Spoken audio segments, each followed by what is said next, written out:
నేడు AP cabinet భేటీ కానుంది. సచివాలయంలో సీఎం చంద్రబాబు అధ్యక్షతన ఉదయం 11 గంటలకు జరగనుంది. కేబినెట్ భేటీలో పాలనా పరంగా ప్రభుత్వం పలు కీలక నిర్ణయాలు తీసుకునే అవకాశం ఉన్నట్లు సమాచారం. సంక్రాంతి కానుకగా ఉద్యోగులకు సంబంధించి ఐఆర్, పెండింగ్ డీఏల గురించి ప్రభుత్వం కీలక నిర్ణయం తీసుకోనున్నట్లు తెలిసింది. ఫిబ్రవరి 1 నుంచి భూముల మార్కెట్ విలువ, రిజిస్ట్రేషన్ ఛార్జీల పెంపు, సంక్షేమ పథకాల అమలుపై చర్చించే అవకాశం ఉంది.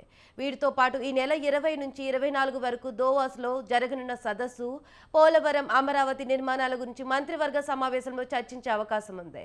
ఆర్టీసీలో మహిళలకు ఉచిత బస్సు ప్రయాణం గురించి చర్చించే ఛాన్స్ ఉన్నట్లు తెలుస్తోంది.